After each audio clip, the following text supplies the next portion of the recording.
The 31st October marks 500 years since Martin Luther led the Reformation movement that dismantled the supremacy of the Catholic Church over the politics and economics of the day and established the Protestant denomination.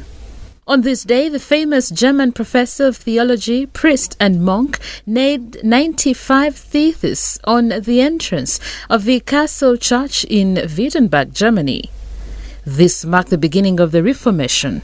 With his thesis, he questioned some of the basic doctrines of Roman Catholicism, wondering why people were supposed to pay a fee so as to have their sins forgiven.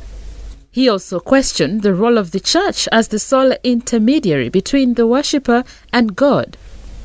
Martin Luther went ahead to translate the Bible into German, a language understood by ordinary people, rather than Latin, the language of the chosen few.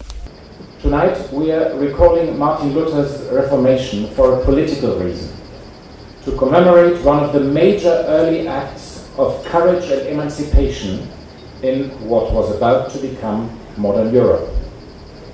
500 years ago, Luther pointed to three essentials.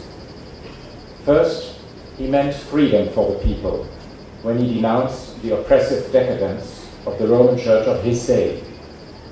Second, he meant dignity for the people when he encouraged his fellow Christians to refuse payment to priests for obtaining absolution from their sins. And third, he meant emancipation of the people when he later translated the Bible into German to enable all who could read to study the Word of God themselves, without dogmatic guidance from the priests who would only speak Latin during Mass, leaving the people in a state of dependency. Martin Luther, 500 years ago, was not only a reformator, he was this only one and the first. He gave us a common basis for a common language in Germany. At the center of the Reformation movement stands Luther's rediscovery of the gospel message. Human beings do not earn their salvation by doing good works, but rather God freely offers salvation to all who believe. For him, this message liberated humanity to engage in all kinds of new undertakings and activities, chief among them, lives of service to others. Across Europe, the ripples of Reformation inspired others to interpret the Bible in new ways, thereby calling into being many of the Protestant denominations that exist to this day. In far parts of the world, the Protestant movement has given birth to Pentecostal churches whose congregation, commonly known as born again, is driving more freedom of worship than it is threatening traditional churches and faiths, even in Uganda. But the Catholic Church has over the years responded to this wave by introducing its own reforms that have changed the institution to allow for worship and Mass in all languages, use of secular music and creation of charismatic groups.